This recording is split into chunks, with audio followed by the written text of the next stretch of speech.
बच्चे परीक्षा से होने वाली चिंता एवं तनाव पर कैसे काबू पाएं? बच्चों के जब एग्ज़ाम्स होते हैं तो उस वक़्त वो थोड़े घबरा से जाते हैं। तो सबसे अच्छा तरीका स्ट्रेस और स्ट्रेन एग्ज़ाम्स या इम्तिहानों के आने से बचने का है कि सारा साल जैसे जैसे हमें कोर्स पढ़ाए जाते हैं हम साथ साथ उनकी तैयारी करें। जब हर हफ्ते हमें कोई नई चीज़ सिखाई जाती है उसको हम घर में आके पढ़ें, उसको लिखें, उसको समझें, अगर कोई एक्सरसाइज हैं उनको करें, ताकि हर हफ्ते हमें जो भी सिखाया जाता है वो हमारी समझ में आ जाए। जो भी हम सीखते हैं वो किसी बुनियाद पे बनता है। तो बुनियाद वो पहली क्लास में बनती है, फिर सेकंड में बनती है, फिर थर्ड में और बनती है, फोर्थ में वो बढ़ती चली जाती है। एक के ऊपर दूसरा, दूसरे के ऊपर तीसरी चीज़ हम सीखते हैं। उसके लिए जितना जल्दी हम कुछ सीखेंगे उतना ही, जैसे अगर एक क्लास में भी हों, जब उस साल के आखिर में हम आएंगे तो अगर हमने पहली चीज़ सीखी नहीं तो ये नई वाली चीज़ सीखनी और भी मुश्किल है। पर अगर हम आस्ते आस्ते साथ साथ चीज़ें पढ़ते जाएंगे, समझते जाएंगे, हमारी वो जानकारी में होगी, तो फिर अखीरले हफ्तों में हमें कोई तकलीफ़ नहीं आएगी। तो जो पढ़ने का सही तरीका वो ये नहीं कि अखीरले महीने में हमने रट्टा लगा लिया, हम सोच रहे हैं ये वाले 10 क्वेश्चन आएंगे, इनका रट्टा लगा लिया, इनको सीख लिया और एग्ज़ाम दे। स्कूल की स्टडीज़ का मतलब यही है कि हमें जानकारी बढ़े, और हमारी जानकारी तब बढ़ेगी जब हम रोज़ाना समय निकालेंगे पढ़ने लिखने के लिए। अगर आप रोज़ाना समय निकालते रहेंगे पढ़ने लिखने का तो आप देखेंगे कि आपके नतीजे अच्छे निकलेंगे और आपको उस समय कोई स्ट्रेस स्ट्रेन नहीं होगा और आप बड़े आराम से एग्ज़ाम दे पाएंगे। दो मैं आपको एग्ज़ाम्पल्स देना चाहता हूँ।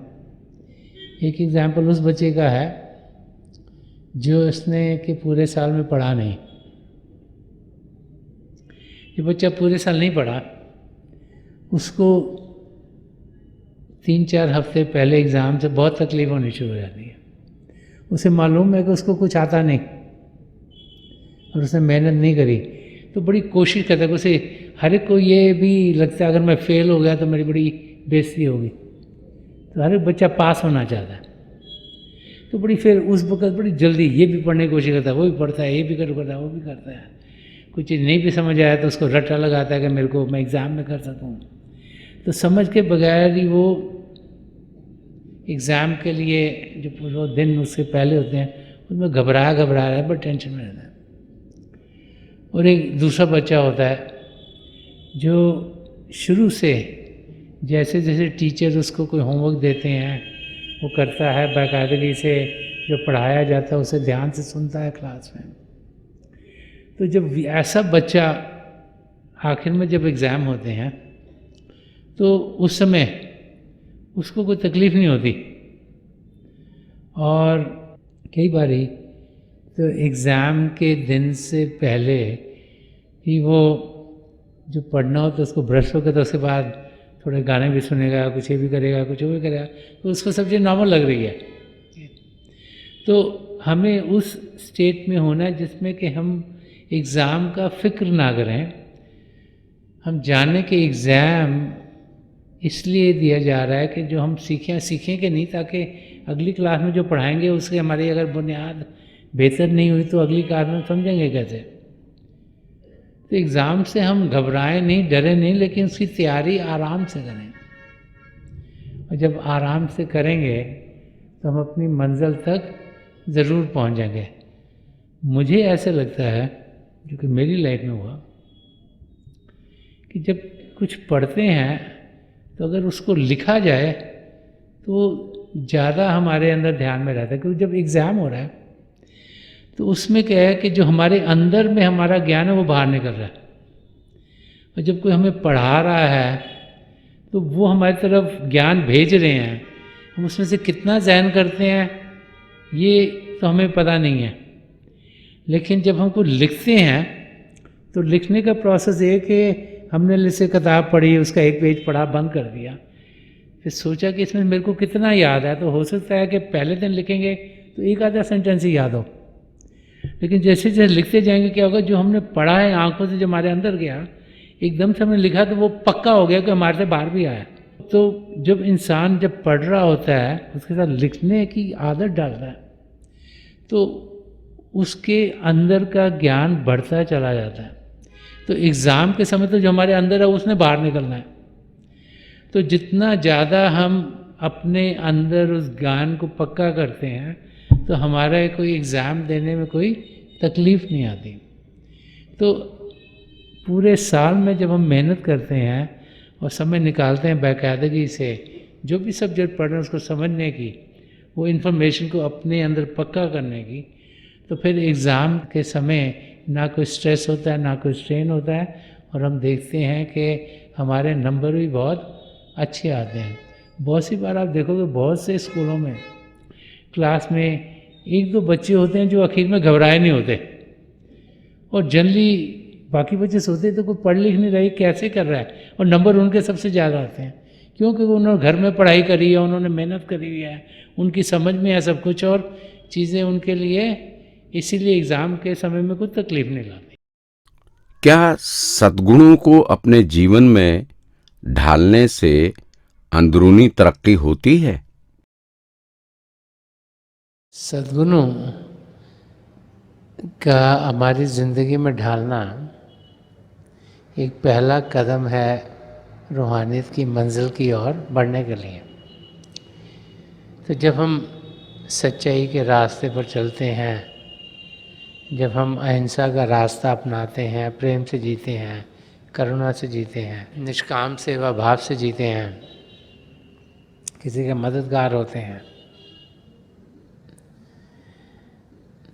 ह्यूमिलिटी से जीते हैं, नम्रता से जीते हैं, तो फिर अभ्यास के लिए बैठते हैं तो हम देखते हैं हमारी तरक्की ज़्यादा होती है, क्योंकि हमारे अंदर हलचल कम होती है। जिसके अंदर हलचल होगी वो तरक्की कर नहीं पाएगा। इसलिए सद्गुणों का हमारे अंदर होना ज़रूरी है ताकि हमारा अभ्यास बढ़े। अब जैसे जैसे हम अभ्यास करते चले जाते हैं, वैसे वैसे रूह की पवित्रता और बढ़ती चली जाती है, उसकी सफाई होती चली जाती है, उस करके भी सद्गुण हमारे अंदर और आने शुरू हो जाते हैं। तो ये दोनों चीज़ें एक दूसरे को मदद करती हैं। हम अपनी तरफ से कोशिश करें कि अपने अंदर सद्गुणों को डालें, और फिर हम देखेंगे कि हमारे अभ्यास बेहतर होंगे, और फिर जैसे जैसे भजन अभ्यास के लिए हम ज़्यादा समय निकालेंगे, हम देखेंगे कि आस्ते आस्ते सद्गुण हमारी ज़िंदगी में बढ़ते चले जाएंगे। तो एक किस्म का सर्कल है, एक चीज़ दूसरे को मदद करती है। भजन अभ्यास के लिए उचित वातावरण कैसे बनाया जाए? भजन अभ्यास के लिए ज़रूरी है कि हमारे जो दिन की दिन ज़िंदगी है उसमें शांति हो। अगर हमारे घरों में हलचल होगी, अगर पति पत्नी में लड़ाई झगड़ा होता रहा सारा दिन, बाल बच्चों के साथ अनबन चलती रही, तो उस एटमॉस्फेयर में भजन अभ्यास करना बड़ा मुश्किल है। तो भजन अभ्यास हमारा तब सही तरीके से होता है जबकि हम शांत हों, और जब हलचल हमारे आसपास होती है उसमें शांति इंसान पा सकता है, और उसको ज़्यादा कंसंट्रेट करना पड़ता है उसमें। जब तक कि हम फोकस नहीं होंगे, ध्यान से बैठ नहीं सकेंगे, तब तक हम सफल नहीं होते। इसलिए हमारा भजन अभ्यास अच्छा हो, उसके लिए ज़रूरी है कि हमारा एटमॉस्फेयर शांत हो। हम सब अपने एटमॉस्फेयर को अच्छा बना सकते, बेटर बना सकते हैं। दूसरा ये ज़रूरी है कि जो हम कहते हैं उस पर हम अमल करें। बहुत से भाई बहन खुद भजन पर बैठते नहीं, लेकिन बच्चों को कहते तुम भजन पर बैठो। जब ऐसे इंसान करता है तो उसके लफ्ज़ों का फिर कोई असर नहीं रहता। तो महापुरुष समझाते हैं कि पहले तो हम अपने आप को बेहतर बनाएं, एक सच्चा इंसान बनाएं, सद्गुणों से भरें। फिर जिनके साथ भी इंटरैक्ट करते हैं कोशिश करें कि वो एटमॉस्फेयर शांत रहे, क्योंकि अगर एटमॉस्फेयर शांत होगा और प्यार वाला होगा तभी ध्यान टिक सकेगा। अगर एटमॉस्फेयर में हलचल बहुत ज़्यादा होगी तो फिर उस हलचल के अंदर शांत होना मुश्किल है। हमारे आसपास हलचल ज़रूर है, हो सकता है पैसों की हलचल हो सकता है कोई रिलेशनशिप प्रॉब्लम्स हो, तो इस हलचल में हमें उस शब्द का सहारा लेना है। वो तो हर वक्त स्टेबल है, वो हिलता जुलता नहीं, वो टिका हुआ है, हर वक्त वैसे रहेगा। लेकिन हमें अपनी आत्मा, जिसका भारी रूप हमारा ध्यान है, जो बड़ी आसानी से इधर हो जाता है, उसको शांत करना है। तो हम हलचल में भी शांत हो सकते हैं, मगर अगर हलचल नहीं होगी तो शांति शायद हम जल्दी से पा सकें। तो हम सब अपने एटमॉस्फियर्स को बेटर या अच्छा कर सकते हैं, और जब वैसा करेंगे तो हम देखेंगे कि जब हम भजन अभ्यास के लिए बैठते हैं हमारा ध्यान आसानी से टिकेगा और हम फिर तेज़ी से अपनी मंजिल की ओर कदम बढ़ा पाएंगे। परिवार के किसी सदस्य की रूहानी कमाई का फायदा क्या परिवार के बाकी सदस्यों को भी मिलता है? बुज़ुर्गों की रूहानी कमाई का फ़ायदा हम सबको मिलता है।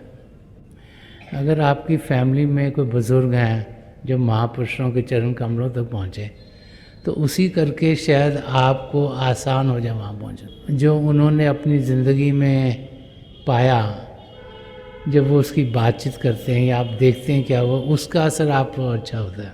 कोई भी बुज़ुर्ग हमारे लिए अभ्यास नहीं कर सकता। भजन सिमरन हम सब ने अपना अपना करना है, उसमें कोई भी और इंसान हमारी मदद नहीं कर सकता, चाहे हमारा पति पत्नी हो, चाहे माँ बाप हों, चाहे भाई बहन हो, चाहे और भी रिश्तेदार हों। लेकिन जो हमारे बुज़ुर्ग हैं फैमिली में, जब उनका ध्यान सन्मत के रास्ते पर होता है, उनका ध्यान महापुरुषों की ओर होता है, पिता परमेश्वर की ओर होता है, तो उससे बहुत से फ़ायदे हमें मिलते हैं। क्योंकि एटमॉस्फेयर घर में अगर शांत होगा तो उसका असर हम पर पड़ता है। अगर हम उन्हें भजन पर बैठते हुए देखते हैं तो उसका असर हमें पड़ता है। जिस किस्म के उनके व्यवहार हैं उसका असर हम पे पड़ता है। तो बुज़ुर्गों का जब ध्यान प्रभु की ओर होता है तो उसका अच्छा असर परिवार के हर सदस्य पर पड़ता है। अगर हम दुनिया की चीजों में ध्यान दें तो हमारा ध्यान अभ्यास नहीं बनता, और अगर ध्यान ना दें तो हम दुनिया में पिछड़ जाते हैं। जो सन्मत का रास्ता है हमें यह भी समझाता है कि हम जहाँ भी रह रहे हैं, जो भी कर रहे हैं, उसे अच्छे तरीके से करें। इसीलिए महापुरुषों ने समझाया कि जो दिन का 10वां हिस्सा है वो अभ्यास में दें। इसका मतलब कि 90% टाइम और हमारे पास है 24 घंटों में से, जिसमें चंद घंटे हम लगाएंगे शरीर को आराम करने के लिए, कुछ समय लगाएंगे हम काम करने के लिए, और जो भी काम करें उसे बड़े ध्यान से करें। जब हम अभ्यास करेंगे और रेगुलरली अभ्यास करेंगे तो हम देखेंगे कि हमारी कंसंट्रेशन पावर बढ़ेगी। जब कंसंट्रेशन पावर बढ़ेगी तो फिर जो कुछ भी हम कर रहे हैं उसकी जानकारी हमारे अंदर जल्दी से आएगी, और हम देखेंगे कि हम थोड़े समय में बहुत कुछ करना शुरू कर देंगे। तो हमें ये देखना है कि हम जो रूहानी पहलू है उसको भूलें नहीं। ज़्यादातर क्या होता है कि दुनिया की चीज़ों में ही इंसान फंसा रहता है। अगर 24 घंटे वही करते रहेंगे तो अपनी मंजिल तक कभी पहुंच नहीं पाएंगे। तो हमें देखना है कि रूहानी पहलू बहुत ज़रूरी है, उसके लिए हम समय निकालें, और जैसे जैसे हम उसके लिए समय निकालेंगे हम देखेंगे कि बहुत समय और भी है जिसमें कि हम दुनिया की कार्यों में अपने आप को संभालते हुए, अपने आप का ख्याल करते हुए, अपनी जो रिस्पॉन्सिबिलिटीज़ हैं उनको निभाते हुए हम पिता परमेश्वर की ओर बढ़ सकते हैं। तो हमें बैलेंस करना है, जो चीज़ करनी है वो अच्छे तरीके से करें, और जब कॉन्सेंट्रेटेड फॉर्म में करेंगे तो थोड़े समय में बहुत कुछ हम कर पाएंगे।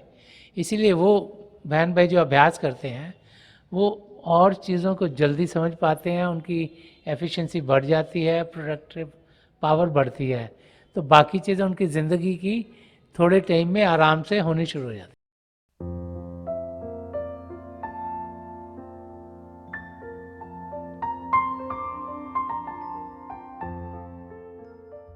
तो थोड़ी देर के लिए हम सब अभ्यास के लिए बैठ जाएं। आप जहाँ भी बैठे आराम से बैठेगा, अपनी आंखें बंद कर लीजिएगा। ये जो आई बॉल्स आँखों को डेलें सीधे सामने और नीचे जैसे 8-10 इंच आपके सामने फोकस हो। तो आंखें बंद करते ही वो भाई बहन जिन्हें नाम की देन मिली है आप सिमरन कीजिएगा। और वो भाई बहन जो यहाँ नए हैं, आप पिता परमेश्वर के किसी भी जाति नाम का जाप कर सकते हैं। जाप मन ही मन करना है, ऊंचा नहीं दोहराना। आपके सामने रोशनी खुलनी शुरू हो जाएगी। शुरू में हो सकता है रोशनी के चिन्ह हो, रोशनियाँ टिकी हुई हों, रोशनियाँ किसी भी रंग की हो सकती हैं, लाल, पीला, नीला, हरा, संतरी, सफ़ेद, कोई भी रंग हो। जो कुछ भी दिखता है उसके बीच में देखिएगा और बहुत से नज़ारे आपको देखने में मिलेंगे। मेरी प्रभु के चरण कमलों में जो पिछली सेंचुरी के महापुरुष हुए हजूर बाबा सावन सिंह जी महाराज, परम संत कृपाल सिंह जी महाराज, दयाल पुरुष दर्शन सिंह जी महाराज की चरण कमलों में यही प्रार्थना है कि जो जो हम सबके लिए बेहतर हो वही हमारी ज़िंदगी में ढले। इन महापुरुषों की इतनी दया में रहो कि हम सब के साथ जुड़ें और अपने भीतर प्रभु की ज्योत के दर्शन कर पाएँ। थोड़ी देर में मैं आपको इस बैठक से उठाऊँगा और मेरी शुभकामनाएं आप सबके साथ हैं।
छोड़ दीजिए जी, प्लीज़ लीव ऑफ।